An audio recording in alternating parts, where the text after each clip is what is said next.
क्षेत्र के ग्रामीण अंचल से ऑल इंडिया नीट परीक्षा में 5825 रैंक लाकर पूरे क्षेत्र का नाम रोशन किया। ऐसे लड़के ने जिसको पढ़ाई के लिए घर से पैदल कभी कभी साइकिल से स्कूल जाना पड़ता था। 3 भाइयों में सबसे छोटा भाई नीट परीक्षा पास होने पर बड़े भाइयों में खुशी का ठिकाना नहीं रहा। वहीं बच्चों की पढ़ाई के लिए मां ने 2 बीघा ज़मीन तक बेच डाली। आइए ले चलते हैं उस जनपद के, उस गांव को, उस गली मोहल्ला को जहां से अपनी मां अपने भाइयों का सपना साकार कर नीट परीक्षा में सफलता का परचम लहराया गया। उस परिवार से मिलेंगे, उन भाइयों से मिलेंगे जिन्होंने अपने भाई को पढ़ाने के लिए अपनी कमाई का पूरा हिस्सा अपने भाई के पीछे खर्च किया। बस देखते रहिए JP news express Raj Bahadur Verma के साथ। सकते हैं कि जो परिवार है भाई साहब का हमारे पीछे है खड़ा हुआ, बड़े भाई हैं, मझले भाई हैं, कि माता जी हैं। थोड़ा जानना चाहेंगे माता जी से क्या उनका कहना है, क्या कहना चाहेंगे माता जी, जिस तरह आपका लड़का नीट की परीक्षा पास हुई? पढ़ी से भैया, मेहनत करी से और भाई रहे का लागत है सही लड़का जब पास हुआ है परीक्षा नीट की, अरे डॉक्टरी का कहा था उनका, तो कैसे लागत है? अच्छा लागत है भैया, बढ़िया लागत है। कई लड़का हैं आपके? 3 है भैया। तो ये कई नंबर वाले हैं? अब ये छोटे वाले आए। अच्छा। और एक भैया ये बड़ा वाला है, वो मझला वाला है। हाँ, शादी तीनों जन खोई गए? अभी भैया नहीं भाई है, न मझले वाले भाई है, नहीं की भाई है। अच्छा, एक बहुरिया है घर में? हाँ, एक है भैया। तो कैसा लग रहा है आज? अच्छा लागत है भैया, पढ़ी से मेहनत करके भैया। हाँ। और पैसा कौड़ी भैया लोग लगाइन है, हूँ लगान भैया। आप का करे हो? अरे हूँ भैया बहुत करें। क्या करे? पैसा उड़सा लगा भैया, पैसा लगा दे। हाँ लगा पढ़ा नहीं ले है पढ़ावे खातिर? हाँ भैया नहीं लेते रहन कुछ। हाँ भैया खातिर सब चिंता ही रहत रहे, लेकिन अब तो सपन सब पूरा हो गई है। निकल अब भोलेनाथ सपना पूरा कर दिए। तो डॉक्टर बने हैं तो कोई लिए तो होबे करी मन की ले अब? अरे अब डॉक्टर जब हो गए तो भैया ले आबे कर। का ले भैया? भैया से सब कुछ ले आबे। भैया डॉक्टर हो गए तो का ले भैया? अरे बहुत कुछ ले आबे भैया के, लेकिन अभी बताइए ना। चलो देखिए माता जी किस तरह खुश हैं अपने बच्चे को, जो है जिस तरह नीट की परीक्षा पास हुआ तो उनको कितनी खुशी मिल रही है, और उनका कहना है कि लेंगे जरूर उपहार, लेकिन समय आने पर। उनके बड़े भाई हैं, थोड़ा उनसे जानना चाहेंगे हम, क्या कैसी कैसी परिस्थितियों में अपने छोटे भाई को उन्होंने पढ़ाया है, क्या कहना चाहेंगे भैया?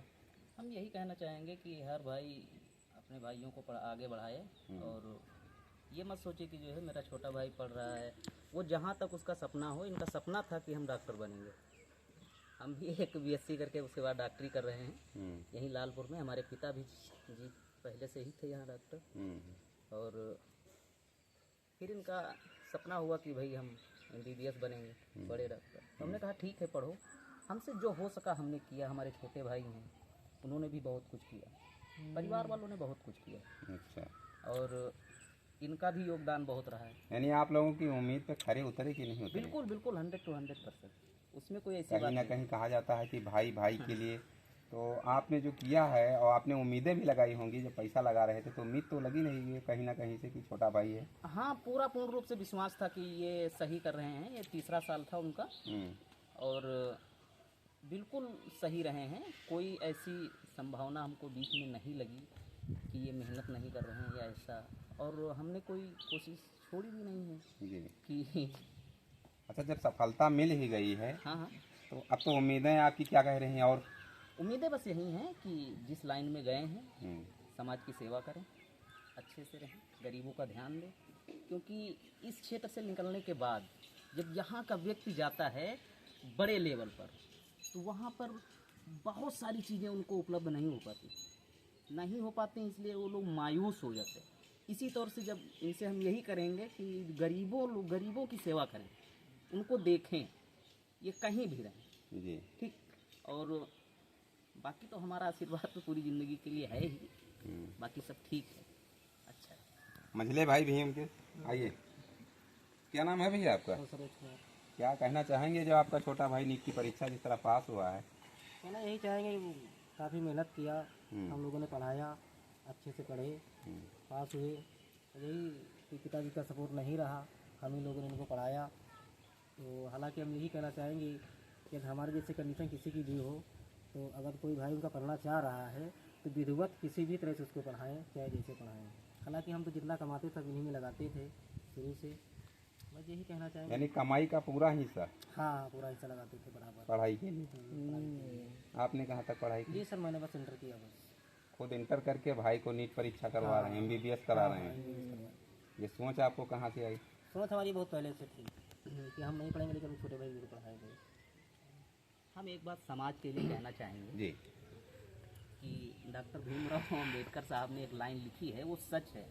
शिक्षा वो शेरनी का दूध है जिसने पिया है वो दहाड़ा। चाहे वो अमीर हो चाहे गरीब हो, कुछ भी जो पढ़ना चाहता है आज के पीरियड में, तो उसके लिए पैसा ही मायने नहीं।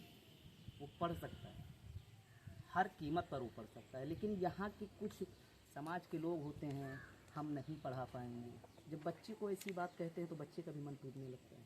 और कोई रियल कंडीशन में जब उठने लगता है तो जब बच्चा छोटा होता है तो उसको लगता है पढ़ाई बहुत बोझ है, और इसी बोझ के कारण वो लोग दब जाते हैं।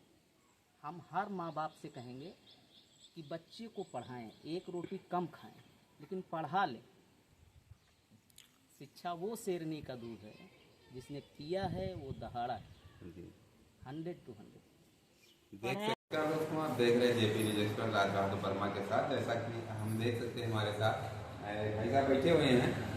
ये तराई क्षेत्र के रहने वाले सूरतगंज ब्लॉक के हैं, और जहाँ पर कहा जाता है कि शिक्षा बिल्कुल जीरो चल रही है। जिस क्षेत्र में शिक्षा का कोई महत्व नहीं समझा जा रहा है, वो क्षेत्र से निकल कर आए हैं। नीट परीक्षा में ऑल इंडिया रैंक लेकर आए हैं 5825। जो हमारे साथ बैठे हुए हैं किसान के लड़के हैं। ऐसा नहीं कि कोई सर्विस कर रहा हो या पहले से पेशावर कोई नौकरी पेशा वाला हो। ग्रामीण क्षेत्र के रहने वाले हैं और दूरस्थ क्षेत्र है। ये आपका पड़ता है सूरतगंज के आगे कुतलुपुर ग्राम पंचायत पड़ रही है यहाँ पर, और नदी के तट बिल्कुल हतमापुर आप सुने होंगे, शायद देखा होगा आपने हतमापुर। यहाँ से महज 3 किलोमीटर आगे हतमापुर है, जहाँ पर बिल्कुल बाराबंकी जनपद समझिए बॉर्डर है वो, और उसके बाद बहराइच लग जाता है। तराई क्षेत्र में ऐसे होनहार निकल कर आए हैं, मिलना चाहेंगे उनसे, जानना चाहेंगे कैसे उनको प्रेरणा मिली और शिक्षा के प्रति उनका क्या कहना है, और अगले को क्या कहना चाहेंगे। क्या कहना चाहेंगे भैया आप? किस तरह इस क्षेत्र का नाम रोशन कर दिया आपने, जो है नीट परीक्षा में 5825 रैंक ला करके ऑल इंडिया, क्या कहना चाहेंगे आप? सबसे पहले तो मैं अपने फैमिली वालों को धन्यवाद देना चाहूँगा कि उन्होंने हमारा इतना सपोर्ट किया, और अपने गुरुजनों को बहुत बहुत धन्यवाद देना चाहूँगा। उन्होंने हमें गाइड किया, उन्हीं के वजह से इतना हौसला मिला हमें। दूसरी चीज़ ये है कि नीट जैसी परीक्षा है, इसमें यही ज़रूरत होती है कि अब यहाँ पे शिक्षा क्षेत्र इतना ज़्यादा नहीं है, तो अगर ऐसी परीक्षाओं को आपको निकालना है, डॉक्टर बनना है, इंजीनियर बनना है, तो आप सबसे पहले घर को छोड़ना पड़ेगा और बाहर निकल करके देखेंगे, तभी आपको रास्ता मिलेगा। जिस तरह नीट की परीक्षा आपने पास की है, तो कहीं ना कहीं लक्ष्य आपको बन गया होगा कि हमें कहाँ पर जाना है, किधर आपका रुझान है, क्या कहेंगे? हम डॉक्टर बनने का सपना तो खैर हमारे पिताजी भी गांव के डॉक्टर थे, उन्हीं को देखकर और उन्हीं के सपने को पूरा करने के लिए जो है हम आगे बढ़े। और क्या बोलते हैं कि अभी हमारे पिताजी नहीं हैं, जहाँ भी होंगे बहुत खुश होंगे। उन्हीं के सपनों को पूरा करने के लिए घर वालों ने मना दिया, पढ़ाई करिए और काम करिए। ये इस मुकाम का श्रेय सबसे ज़्यादा किसको देना चाहेंगे? सबसे ज़्यादा इस मुकाम का श्रेय हमारे फैमिली वालों को, हमारे गुरुजनों को, जो हमें इतना गाइड की। फैमिली में कोई एक तो विशेष ही होगा। विशेष हमारे सबसे बड़े भैया हैं, हमारे सरोज भैया हैं, दोनों लोग का एकदम सेम भैया हैं, और हमारे डॉक्टर संतोष भैया हैं, उनका बहुत बड़ा हमारे जीवन में योगदान है। जी। पढ़ाई के लिए कहाँ कहाँ जाना पड़ा आपको? सबसे पहले तो कक्षा 10 तक की पढ़ाई हमने बाबा राम कॉलेज से की। काफ़ी अच्छा स्कूल माना जाना स्कूल। घर से दूरी कितनी थी विद्यालय? 4 किलोमीटर की दूरी थी। आना जाना कैसे होता था वहाँ? आना जाना तो साइकिल से ही होता था, कभी साइकिल कभी पैदल? कभी पैदल भी आते जाते थे। और अपने संघर्षों के बाद फिर हाई स्कूल में अच्छे नंबर आए मेरे, फर्स्ट पोजीशन थी हाई स्कूल में मेरी। उसके बाद कक्षा 11-12 में RLB से किया 12 में, वहाँ से फिर हमें रास्ता मिला आगे का कि नीट करना है। पहले तो पता ही नहीं था क्या करना है। देखिए कहीं ना कहीं जब तक आप कोई मंजिल नहीं बनाएंगे कि कहाँ जाना है कहाँ नहीं जाना है तो पहुंच नहीं पाएंगे। नहीं आपकी एक मंजिल बनी कि मुझे नीट पास करना है तो करना है। हमारे पिताजी का सपना था उन्हीं के डॉक्टरी की क्षेत्र में से मनोबल से मतलब आगे बढ़ाने के लिए प्रयास करते। क्या सरकारी डॉक्टर थे आपके पिताजी? नहीं सरकारी डॉक्टर नहीं थे, गांव के ही छोटे डॉक्टर थे, लेकिन घरेलू उपचार किया करते घरेलू थे। उपचार करते थे जी, उन्हीं के सपने को आगे बढ़ा के यानी पिताजी के सपनों को आप साकार करना चाहते हैं MBBS बनकर। बिल्कुल बिल्कुल, और समाज की सेवा करेंगे। जी, हमारे यहाँ लोग इतनी गरीब जान ही रहे हैं कैसा तरह से परेशान है,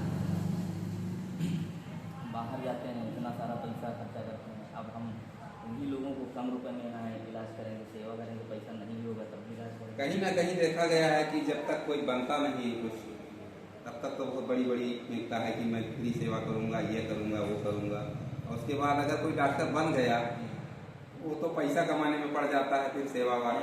हम लोग ऐसा है कि हम लोग खुद ही गरीबी से उठे हुए लोग हैं, जी तो हम उस चीज़ को समझ रहे हैं क्या होता है, कैसे प्रॉब्लम क्या क्या होती हैं, जी, कौन कौन सी प्रॉब्लम आती है। तो ऐसा नहीं है कि हम डॉक्टर बन जाएंगे तो भूल जाएंगे, हम हमेशा सेवा करेंगे सबकी। आप देख, अब हम बोल रहे हैं ये वीडियो रिकॉर्ड भी हो जाएगा, फ्यूचर में आप देख लीजिएगा। जी, सेवा भाव से काम कर बिल्कुल लेंगे। बिल्कुल सबकी सेवा करेंगे। अच्छा, अब तैयारी आपकी कहाँ चल रही है इस समय? तैयारी अब इधर रिजल्ट आ गया है, 10 दिन बाद काउंसलिंग और कॉलेज अलॉटमेंट होगा, जी, फिर हम की पढ़ाई करेंगे 5 साल, उसके बाद फिर PG करना पड़ेगा।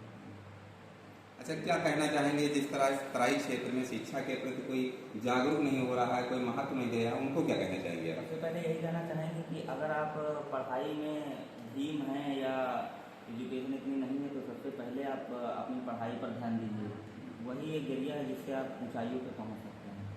और दूसरी चीज़ ये ऐसा नहीं है कि आपके पास पैसा नहीं है, कुछ नहीं है, प्रॉब्लम नहीं है, तो आप सबसे पहले पढ़ाई करिए और बाहर निकलिए, आपको रास्ता अपने आप मिल जाएगा।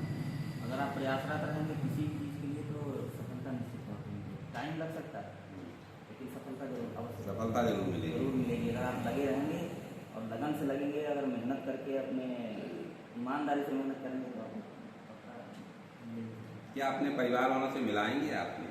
बिल्कुल बिल्कुल, हमारे परंजे भैया हैं, आदमी सरोज भैया हैं हमारे घर में। अच्छा, वही विशेष योगदान रहा है और आपने कहीं ना हमारी कहीं। मम्मी का तो बहुत बड़ा योगदान रहा है। मुलाकात हो सकती है माता जी से? बिल्कुल बिल्कुल, मुलाकात भी हो जाती है। मुलाकात करवाइए। प्राइमरी हाँ कि कहूँ से पैसा लाए के चाहे जहाँ से और भैया तेरे अकाउंट पर लगे हेलो लगायो हाँ, लगायो खाता लगाए न भैया।